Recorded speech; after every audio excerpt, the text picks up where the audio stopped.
วนโลกมันพลิกผัน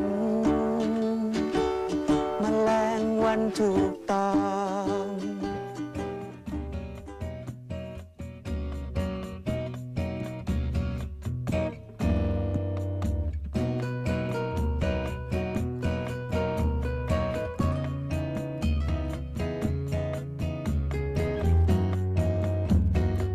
หนุ่มใหญ่ไฟแรงที่ประสบความสำเร็จในแวดวงการเมืองก่อนไปดูแลป่าไม้ในตำแหน่งที่ปรึกษารัฐมนตรีว่าการกระทรวงทรัพยากรธรรมชาติและสิ่งแวดล้อม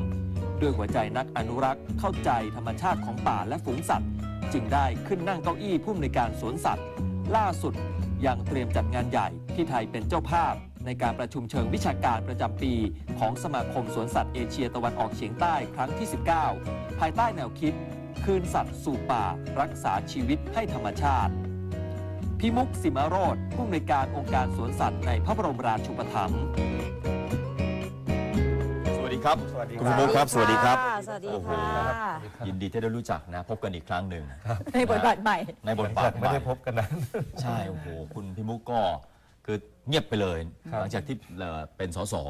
ครับก็เคยเป็นอยู่2 สมัยฮะ ครับ จริงๆก็ไม่ได้ลงตั้งแต่พ้นปี 48 มาใช่ไหมฮะที่มีปฏิวัติมีอะไรกันก็หยุด ครับ มาแล้วก็มาทำงานด้านสิ่งแวดล้อมด้านอื่นๆนะครับ อ๋อที่หายไปเลยฮะ ครับ ไปทำงานด้านสิ่งแวดล้อมแล้วมาดูแลงานสวนสัตว์ได้ยังไงฮะ ก็เงินพอทำสิ่งแวดล้อมไปใช่ไหมฮะก็มีโอกาสที่จะทำงานร่วมกับทางสวนสัตว์อยู่หลายเรื่องนะครับประกอบกับท่านผอ.เดิมเนี่ยท่านหมดอายุพอดีเกษียณอายุนะฮะเราก็เลยเดินเข้ามาคัดสรรแล้วก็ผ่านกระบวนการมา แล้วก็มารับงานได้สัก3 เดือนแล้วครับ ตั้งแต่มิถุนายน ประมาณมิถุนายน โอ้โหนี่ฮะชีวิตผันแปรมันดูแลสัตว์ จา ป่า กการเมืองมาดูสัตว์ป่า จริงๆก็เป็นงานสาธารณะเหมือนกันนะครับคือผมไม่ได้ไปจำกัดตัวเองว่าจะต้องเป็นการเมืองหรืออะไรแต่ว่าเราสนใจงานสาธารณะในมุมตรงนี้ผมว่ามันก็ได้บริหารได้ทำ ใช่ งาน ฮะ นะครับแล้วเราก็เคยทำงานบริหารมาแล้วเพียงแต่ยุคนั้นเนี่ยคิดว่าบริหารมันจะไปช่วยในมุมการเมืองได้พอมันผ่านมาเกิดอะไรที่มันขัดนิดหน่อยรู้สึกว่าเราไม่สามารถที่จะใช้แนวบริหารได้ก็กลับมาพวกมาทำงานบริหารที่เราถนัดเหมือนเดิม มีวาระไหมฮะ นี่ครับ4 ปีครับ 4 ปีแล้วฮะ ได้กี่วาระคะ ก็ได้2 วาระ ได้2 วาระเจอหลินปิงยังคะ มาเจอแล้วครับมาเจอแรกๆเลยครับเพราะว่าแฟนๆเยอะมากแล้วก็มีช่วงนั้นผมเข้ามาใหม่ๆเนี่ยมีข่าวว่าหลินหุ้ยเขาอาจจะท้องพอดี ตกลงเขาท้องไหมคะ ไม่ท้องแล้วครับเป็นท้อง ไม่ท้อง เทียมก็ต้องลุ้นกันอีกทีหนึ่ง เลยฮะซึ่งก็ช่วงที่ผ่านมาหลินปิงหลินหุ้ยอะไรเนี่ยแบบโอ้โหเป็นข่าวดังมาก แต่ว่าในสมัยที่คุณพิมุกดูแลเนี่ยก็จะเป็นช่วงที่เขาจะต้องจากบ้านเราไปถูกไหมฮะ เขาต่ออายุได้แล้วอยู่ได้อีกประมาณ2 ปีเกือบ2 ปี ก็อยู่ในวาระของเรา ครับต่อให้อายุก่อนที่ผมเข้ามารับงานสักไม่กี่เดือนเองครับเพราะฉะนั้นหลิงปิงก็อยู่ได้ประมาณสักปีเศษๆจากนี้ไป แต่จะมีสิ่งหนึ่งซึ่งถ้าคุณพิมุกทำได้เนี่ยจะเป็นที่ฮือฮามาก คือคิงคองที่พาต้า ครับ นะฮะจะทำอะไรฮะ คืออันนี้ผมเผอิญก็ได้เจอกับเจ้าของพาต้าสวนสัตว์พาต้านะครับผมก็มีแนวคิดว่าอยากจะชวนเนี่ยให้มาทำโครงการร่วมกันพาคิงคองเนี่ยเจ้าโบน้อยที่มีอยู่ตัวเดียวนี่แหละ บัวน้อยนะ ครั ฮะ บที่อยู่บนสวนสัตว์พาต้าเนี่ยพาเขาลงมาข้างล่างที่สวนสัตว์เขาดินเนื่องจากเป็นสมบัติของทางพาต้าขณะเดียวกันเนี่ยผมมีความรู้สึกว่าเป็นสมบัติของเด็กกรุงเทพด้วยส่วนหนึ่ง ใช่ นะเพราะฉะนั้นถ้าเจ้าของพาต้าเขาสนใจยินดีนะครับก็จะพาลงมาข้างล่างแล้วมาหาบริเวณร่วมกันในเขาดิน แล้วก็เลี้ยงเขาข้างล่างนะครับซึ่งตรงเนี้ยทางเจ้าของก็ยังอยู่ในขั้นตอนพิจารณาเพราะเขาสนใจที่อยากจะทำเรื่องขยายพันธุ์ด้วยบอกให้ผมไปหาตัวผู้มา ถ้ามาได้เนี่ยก็จะมาขยายพันธุ์กันดู ซึ่งอาจจะวัตถุประสงค์ยังไม่ตรงกันอยู่เล็กน้อยนะครับก็กำลังอยู่ในช่วงที่ปรับเจรจากันอยู่ครับ คือเอาลงมานี่คือยังเป็นทรัพย์สินของพาต้าเหมือนเดิ ข ม อง แห พา ละ ต้าเหมือนเดิมครับก็ เพียง คื แต่ อว่า ว่า เอาลงมาข้างล่างเท่านั้นเองแล้วก็มาเลี้ยงดูร่วมกัน มาใช้สถานที่ที่เขาดิน ใช่ซึ่งเรายินดีมากเลยครับเรามีสถานที่ที่จะปรับได้ อ๋อ คือ แน่นอน ท่านเองท่านก็เป็นห่วงได้คุยกันท่านห่วงว่าเขาอยู่บนนั้นเนี่ยเขาก็ไม่มีปัญหาเรื่องเจ็บไข้ได้ป่วยอะไรมากนะครับเพราะห่วงว่าลงมาเนี่ยจะมีปัญหา ผมบอกถ้าจะท่านตกลงจริงๆเนี่ยการนำลงมาเนี่ยเราทำร่วมกันเลย ให้ ค่ะ สัตวแพทย์ท่านด้วยสัตวแพทย์เราด้วยซึ่งมีอยู่หลายท่านเลยของเรานะครับแล้วก็พี่เลี้ยงที่เคยดูแลกันมาหลาย10 ปีเนี่ยก็พาลงมาด้วยมาอยู่ด้วยกัน ตอนนี้บัวน้อยอายุสักเท่าไหร่แล้วครับคุณพิว โอ้ผมว่าสัก10 กว่าปีนะฮะ แล้วอายุของคิงคองทั่วๆไปนี่เขาจะอายุไขเขาจะ เขาอยู่พอสมควรนะฮะ30 ปี40 ปีนะครับเรียกว่า คือห้างพาต้าเนี่ยสวนสัตว์ในห้างแห่งแรกก็คือที่นี่ ที่พาต้า โอ้โหตั้งแต่สมัยผมเด็กๆเลย ก็นานมากแหละโอ้ยมากมาก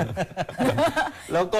ก็ต้องยอมรับนะฮะว่าสวนสัตว์ของพาต้าเนี่ยคือทางเจ้าของห้างก็ต้องยอมรับว่ามันมีอุปสรรคเยอะนะฮะคือที่ผ่านมามันก็เคยมีข่าวไฟไหม้ใช่ไหมครับแล้วก็หลายครั้งเหลือเกินในรอบหลายปีเนี่ยที่บรรดาชาวเน็ตทั้งหลายก็จะเอา เอาภาพที่สัตว์ซึมเศร้า ครับ ก็เป็นห่วงใยกัน เหมือนกับพอมาโพสต์ลงเน็ตแล้วเหมือนกับคนที่ไปดูแล้วมันถูกทิ้งขว้างอะ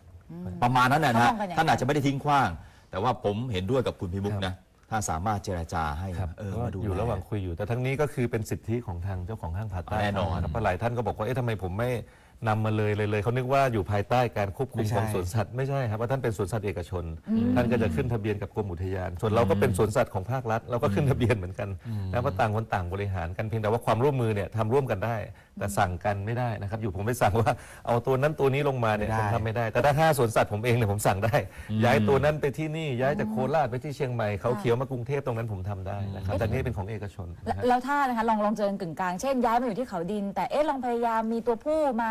อยู่เป็นคู่ตุนางหงานกับเขาได้ไหมคะ คือเขาต้องการอย่างนั้นนะครับแต่ว่าการนำเข้าคิงคองในยุคปัจจุบันเนี่ยก็ไม่ได้เรื่องง่ายนะครับแล้วก็การนำเข้ามาเนี่ยก็จะมีบางกลุ่มรวมทั้งผมเองเนี่ยก็เป็นห่วงเรื่องสวัสดิภาพเวลาเรานำสัตว์ตัวใหญ่ๆหรือว่าต่างถิ่นมากๆมาอย่างเช่นเคยมีปัญหาเรื่องหมีโคโลกที่นำมาที่เชียงใหม่ก็มีพี่น้องประชาชนนักวิชาการหลายท่านก็เป็นห่วง ก็ กัง แย่ วลว่าสัตว์บางประเภทเนี่ยนำเข้ามาแล้วการดูแลต่างๆ มันไม่เหมือนถิ่นที่เขาเคยอยู่ใช่ครับพวกเฉพาะบางตัวนะครั เอาอย่างนี้ ไม่หมื ทางเจ้าของห้างพาต้าก็พูดถูกสิว่าเขาเคยอยู่ในห้างมาโอ้โหเป็น10 ปี ตอนนี้อยู่ในเมืองไทยอยู่แล้วฮะแต่ถ้าเราไปนำเข้ามาใหม่ก็คือไปนำจากป่าจากซีแอฟริกามา เดินทางไกล ใช่ไหม แต่การอยู่ผมไม่ทราบว่าทางสัตวแพทย์ของทางสวนสัตว์เขาดินเนี่ยเขาเคยมีข้อสังเกตไหมเขาอยู่ในห้างสภาพแวดล้อมอย่างหนึ่งแล้วเขาลงมาที่ อ๋อจริงๆใน มันจะมีปัญหา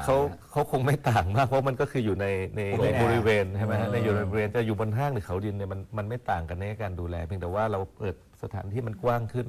นะครับแล้วก็หลายสิ่งหลายอย่างก็น่าจะดีขึ้น เขาดินมีคิงของไหม ไม่มีครับในประเทศไทยมีตัวเดียวครับ ที่นี่ใช่ไหม ที่นี่ที่เดียวเลยฮะ บัวน้อย ก็คือท่านเจ้าของท่านนำมาได้ตอนสมัยหนึ่งที่ผ่านมานะครับ10 กว่าปีที่แล้วก็ถือว่าเป็นอะไรที่